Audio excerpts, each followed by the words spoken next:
ndabaha ikaze kuri Sine Wacu TV. Nanone ndabifuriza amahoro n'imigisha biva ku Mana. Baha karibu kugira ngo muze muri aka kanya twongeye tuganire.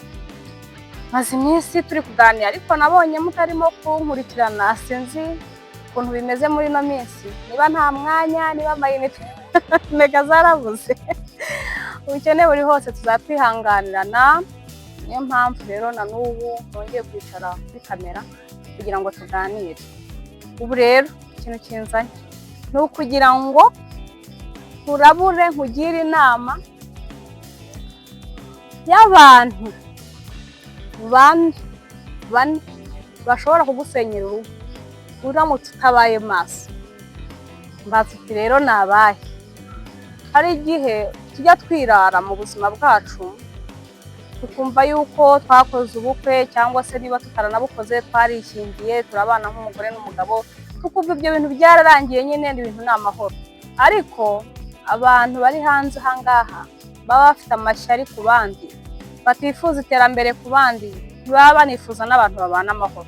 Niyo mpamvu rero ngiye kukubwira abantu bane ugomba kwirinda ukaba maso cyane kugira ngo batazagusenyera urugo.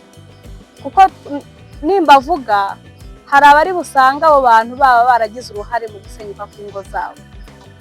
Uwa mbere rero ni wowe ubwawe. Hari umuntu wari ufite amatsiko yo kumva uwo muntu. Uwa mbere ni wowe ubwawe.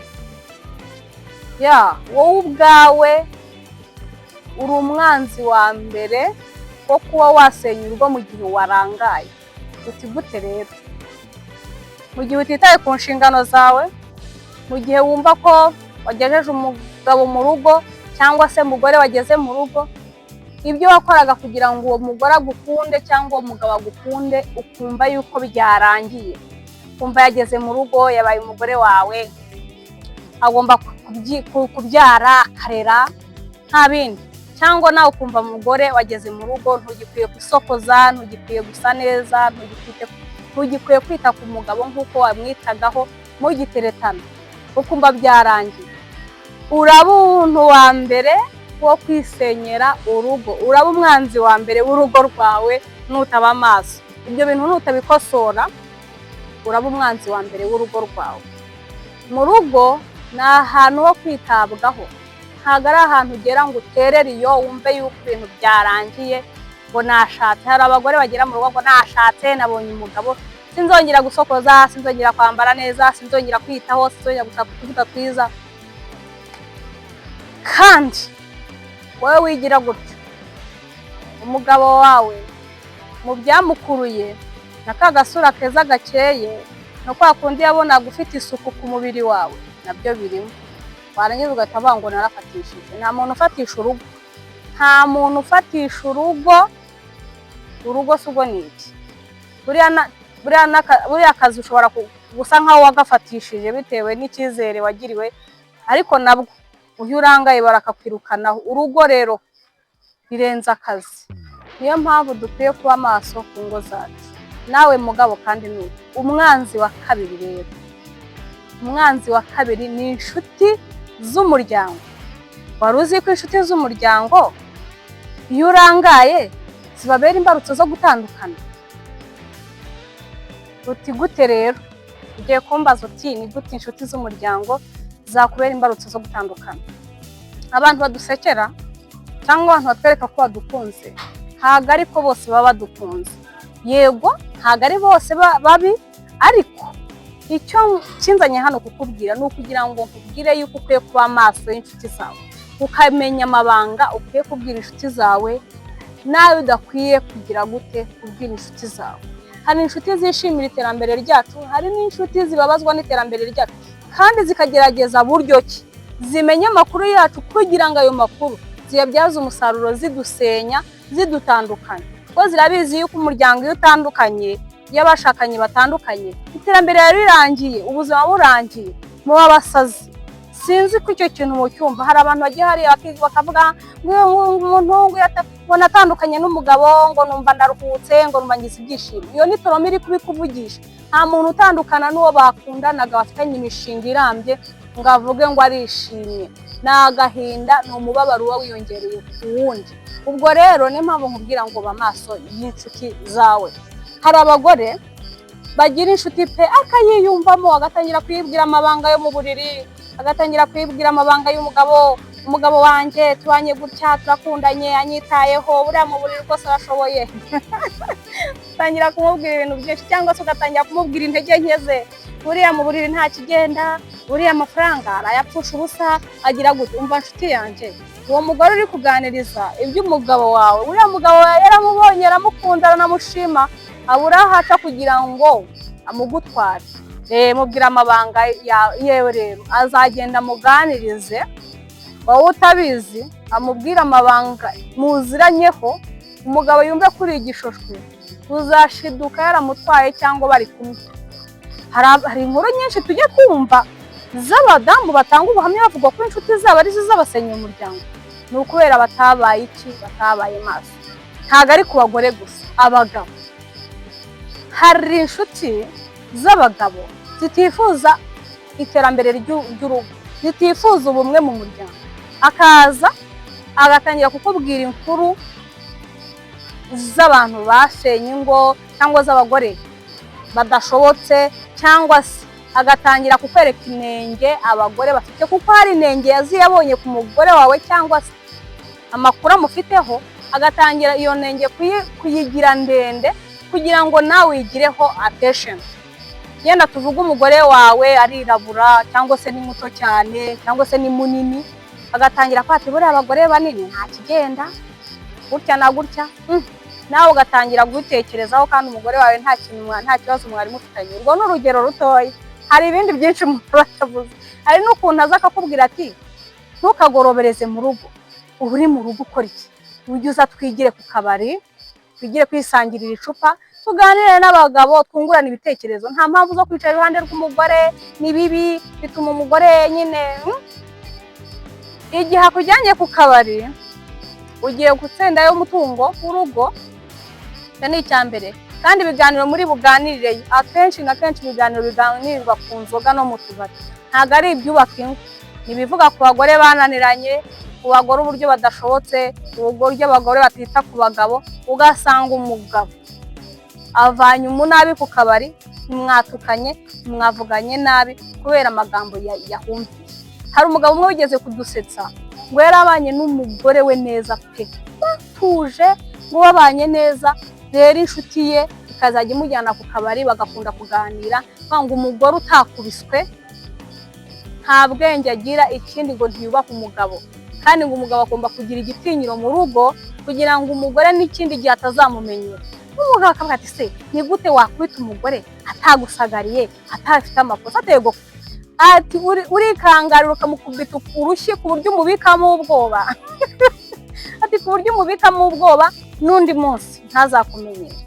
Reka rero umugabo avuga atari kuzi ko ari byo we, kandi umugore we nta kibazo bari bagize gute, bafitanye. Aratashye, umugore araje, arakinguye. Agikingura abamukubise urushyi. Umugore ati mpoye iki? Abamukubise urundi ati se umpoye iki? Umugabo ahita aceceka, yinjira mu buriri. Yari azi ko ari amafuta akoze, ahita agenda yinjira mu buriri araryama. Umugore aragenda araryama, aratuza. Ariko bucye aramubaza ati wampoye iki mu by'ukuri? Wampoye iki? Ni igiki nagukoshereza cyatumye unkubita? Kandi koko umugabo ashyize ubwenge ku gihe, asanga umugore we yamuhohoteye pe. Umugabo kuko atari afite ubwo burara n'ubuhomora, yarapfukamye abwira umugore ati nukuri ngusabye imbabazi, naguhohoteye, nakubabaje, mbabarira, sinzongera kugukubita. Ubwo yajya kuba umugore w'isasu yari kuba mu rushyi nawe akarabara mucetse, cyangwa akava mu bitutsi akaba arabimututse. Urwari urugo rufite amahoro rukarubaye induru, babandi bamwigishije izo nama bakaza bakabashungera. Nta kindi babafasha usibye kugira gute, kubashungera. Ahubwo bakajya baca ku ruhande bakabwira umugore ati umugabo wagukubise nta n'imbwa, mure kugende, nta mugabo ukwiye gukubita umugore. Kugira ngo bamubwire ngo ahame mu rugo, bahita baza bakanamushuka bakamubwira ati gendere. Umugore ukabona aragiye, urugo rugasenyuka mu manzaganya hejuru y'inama z'inshuti mbi. Umuntu wa gatatu ni umu ex. Aba ex abayegisi bari gusenya ingo. Bati rero umuyegisi agusenyera urugo gute? Urabona urugo ntago ari paradiso, kandi ni n'ahantu hose rega mu isi ntago ari muri paradiso. Na mama wawe wakubyaye hari igihe mugirana utubazo mugakozanyaho, ariko ntibibuze ko ari mama wawe mukazongera mukiyunga ubuzima bugakomeza. Niko n'umugabo mubana mu rugo mutajya mubura ibyo mupfa. Hari ukuntu rero umugabo mugira utuntu mutumvikanyeho, tuvuge nk'umugabo, umugore akivumbura n'umugabo akivumbura, akaba ari n'igihe umwe ajya kurara mu cyumba cye n'undi akarara mu cyumba cye, akajya kuri WhatsApp kuko nyine adafite uwo baganira, n'utwo tubazo afite two mu mutwe tukaba twamubuza n'ibitotsi, agahita yibuka umuyegise we agahita amubwira ngo hayi ndi rero aba standby, ahita amuha ati hayi ko unyandikiye nijoro nta mahoro madamu yagiye. Umugabo ati sha mwana si ibintu by'urushako, uriya umuntu ubabaye rero ntago abura ukuntu anyerera. Niyo mpamvu mbabwira ngo no mu gihe wababaye inshuti yanjye, jya wihangana ubike ibanga ryawe, ntukamena ibanga ry'urugo, kuko iyo urimennye niho satani yinjirira kugira ngo agire gute abakubite hasi. Umuyegisi ati gute se bundi ushake buriya koko biranze? Ati shati byihorera abagore b'iyi minsi se ati ngubu twivumbuye, yanyivumbuyeho ubu yantaye kujya mu cyumba. Ati yo, bagatangira bagacatu, bahera uwo munsi bagahana randevu bagahura. Iyo bahuye umunsi wa mbere, hari igihe madamu waza kwigarura ngo umujinya washize, ugasanga undi yarwinjiye kera, umugabo nta kigufitiye n'agatima, urumva? Cyangwa nawe mugabo wagira uburangare, ugasanga umuyegise umusore wakundanaga n'uwo mugore yarwinjiriye, agatangira kumuhumuriza, kumubwira ati mpore ihangane, nshako z'iminsi ariko zabaye, ariko disi ndahari kugira ngo tuganire, nuzajya wumva ufite irungu ujye unyandikira. Bayegise mukunda gukora ibyo bintu Imana izabahane. Ibintu mukora namwe bizaba mu ngo sana. Ugatangira kubwira umuntu ngo najya agira irungu azajya kwandikira undi. Rero nawe aho kugira ngo hari ukuntu umuntu ashwana n'undi, aho kugira ngo bivumburane, bagafata umwanzuro wo gukemura ibibazo byabo, ubuzima bugakomeza. Bana kwivumbura ijoro rimwe, bugacya mu gitondo bakaganira ku bibazo bigashira, akavuga ati buriya ni igiki cyatumye turara ukubiri ko, bakiyunga. Ibyo ni ubuzima buri nomo. Ariko iyo hatangiye kwikubitamo undi muntu, iyo haje mu undi muntu, aba yabaye kidobya, hagatuma mwiyunga, hagatuma mwiyunga, kuko umwanya wawe wo kwiyunga aba yawutwaye, atangira kumumara irungu, kumubwira utugambo twiza, kugira gute, kuko afite icyo amukeneye, amukeneyeho amafaranga.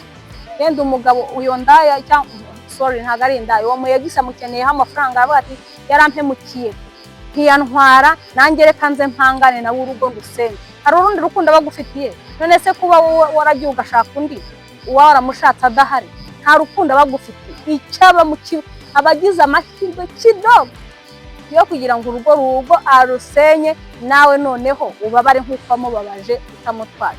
Yangiza rero nawe ukaba umwasama, ugatangira kujya umusohokana, aho gusohokana umugore wawe, aho kugira ngo utahe mwiyunge n'umugore, ugatangira gusohokana umuyegisi. Nawe mugore ugatangira kujya ubwira umusore mwakundanaga amabanga yo mu rugo, umugabo shawuse ntago ambwira neza, ntago ari romantike, yewe n'umuntu uraho mana nyine ibyo yabyanshanze. Ati yo ntago ari romantike mama, uzajya uza nkwiteteshereze, ega n'ubundi niwe wari uwanjye, sinzi ukuntu uriya muntu yabijemo, ariko ubundi wari uwanjye. Ndagukobye, nta rukundo agufitiye, aragira ngo urwo rugo rusenye, afite ishyari n'umutima mubi kuko wamuretse ukajya gushaka undi. Gusenya kwawe ntacyo bimubwiye. Niyo mpamvu mbabwiye ngo mube maso, bamaso kubayegise. Abayegise niba mwaratandukanye, niba umuyegise mutarigeze mugira amahirwe yo gushakana, agaruka mu buzima bw'abashakanye gute? Mugendere kure abayegise banyu, niba ari inshuti zanyu mu buzima busanzwe mwijya kubinjiza mu mabanga y'urugo rwanyu, mwijya kumuha umwanya, mwijya gusohokana, mwijya kumubwira uko umugabo wawe agira ubugugu, atari romantike cyangwa se arakazwa n'ubusa. Ibyo ni ibyawe n'umuryango wawe. Niba ushaka gusenya mabwira, ariko niba warajuje kubaka ndakurabuye. Umunyabwenge aba ex bagendere kure, ahubwo ni wumva ubona byanze, ni umugore w'umunyabwenge uzajya mu cyumba usenga ubwira Imana uti Imana ntabara kuko ndabona bitoroshye. Ariko n'ubu umupfapfa uzabiganiriza umuyegise agufashe kurusenga. Undi muntu rero wa kane,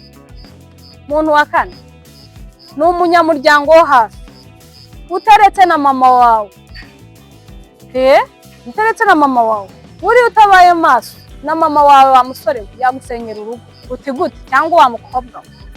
Hari abamama batajya barekana n'abahungu babo. Umuhungu wawe yakuguraga igitenge atari yashaka, akakugurira inyama, akagira gute, ariko igihe cye kirageze cyo kujya kubaka urugo rwe, yageze mu rwe. Ntabwo afite ubushobozi bwo kuba yagura inyama ngo akugurire inyama, agurire n'umuryango we. Yenda azagufasha mu bundi buryo kuko gutereranya umuryango si byiza, ariko si ngombwa ngo niba yaguze inyama iwe mu rugo ngo nakugurire. Ni umugabo wawe se? Ni umuhungu wawe si umugabo wawe? Igihe wari ukimufiteho ububasha yarakuguriye, ariko yageze mu rwe akwiye kubaka. Ngo umugore yamuguriye igitenge ngo nawe nakugurire. Bakecuru muve ku ngo z'abana banyu, mureke abana banyu bubake, mugireke abana banyu bagire. Iyo ubaye rero ngo umuhungu wa mama akajya kujya mu matwi agatangira gushaka amagambo yo gusebya umugore wawe kugira ngo mutandukane, kuko yamubereye nka mukeba, ibyo yakubonagaho nta kikubonaho, warangiza ukaba indangazi y'umuhungu, wisanga urugo rwawe warushenye. Kandi ntago mama wazaza ngo mubane, uzagiraga uduhindu tubiri, usanga utandukanye n'umukunzi, abana bawe barangaye, nawe urangaye. Hari umumama w'inshuti yanjye yagize ingorane zo kugira nyirabukwe utari mwiza, arangije kuko yashakaga ngo ategeke urugo rw'umuhungu we nk'uko ategeka iwe, kandi umugore yari yahageze. Umugore amubwira ati rero mama, aha ni mu rugo rwanjye, ntabwo uzajya unyigisha uburyo nteka, uburyo mpinga, uburyo ngira gute, uburyo nitwara, kandi ari mu rugo rwanjye. Yego wangira inama, ariko kuntigika si biva. Mukecuru abonye ko bidakunda, kuko yashakaga ngo niba bejeje ibijumba, aho hari mu cyaro bakurana ibijumba, bakurana imyumbati, amasaka azadahe, kandi nawe yarahinze. Kubera iki? Gukunda utuntu. Hari abantu bakunda utuntu, bakumva bafitiye ishyari imiryango yabo, bakumva bafitiye ishyari abana babo. Uwo mumama rero yarabyanze, abyanze rero nyirabukwe aramuhigira. Yaramuhigiye kugeza igihe umuhungu we yamushyiragamo politiki, akaza agakubita umukobwa, akamukubita hafi yo kumwica, akamukubita umwana, akamwirukankana ku gasozi yambaye ubusa, yamuciriyeho imyenda. Nibaze kwirukankana umugore wawe yambaye ubusa wamuciriyeho imyenda kubera amabwire ya mama wawe, akamubwira ukuntu ngo aba yagiye akinjiza abagabo, kandi amubeshya. Baratandukanye. Mama ni inshuti yanjye, aza mu mujyi wa Kigali, Imana iramuhira, imuha umugisha. Ubu ni umuntu wifashije, ufite amafaranga, ariko wa muhungu kubera nyina yamusenyeye yaragiye abimbwa pe. Yashatse no kuza gucyura umugore, ariko kubera ibintu yakoreye umugore we, akajya amukubita, akamwambura ubusa, akarwara, akarembera mu nzu, hafi yo kumwica. Hari igihe byageze aho ashaka kumwicana n'abana. Umuryango ufata umwanzuro wo kuza gutwara uwo mudamu, uramutwara. Ubu umudamu abayeho neza, ariko undi yabaye rubebe. Kubera iki? Urugo ni ahantu ugirira icyubahiro wowe mugabo, urugo ni ahantu ugirira icyubahiro wowe mugore. Iyo atakaje urugo, hari umuntu utakaza urugo ntabashe no kwiyakira, akarwara trauma. Abenshi bakunda guteza n'ibibazo mu ngo, bakunda kugira amatrauma, kandi amatrauma abashakashatsi bagaragaje ko trauma nyinshi zigira abagabo zikomeye, bakabananirwa no kwiyakira. Rero ntukabe intandaro yo gusenyuka k'urugo rwawe wa mugabo we, ngo wumvishe amabwire ya mama wawe. Hari n'abamama b'abakobwa usanga nabo badashobotse, bakazajya batesha umutwe umukobwa wawe n'umukwe, bagahora umukecuru agata urugo rwe rurimo amatungo, rurimo ibintu, akashaka kuza kubaho ngaho. mu rugo, ugashaka ukaza kuba ku mukwe icyumweru ukwezi kugashira usize iwawe baguhahira bakugira gute ngo nuko yenda baba mu mujyi wa Kigali cyangwa ngo nuko baba bafite ubushobozi. Wa mukecuru we wajya uka mu buzima busanzwe wamo ntuze gusenyera umwana ukareka umwana wawe akagira agahenge kubaka umuryango uruta ibintu byose. Ubwo rero nshuti zanjye twaganira byinshi ariko amasaha aba ari kugenda, tuzakomeza tuganira.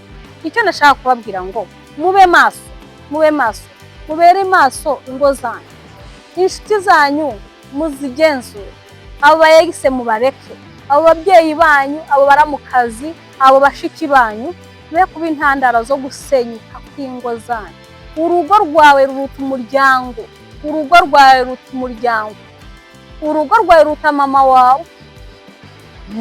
Na Bibiliya yavuze ngo nicyo kizatuma usiga so na nyoko ukajya kubana n'umugabo n'umugore wawe akaramata.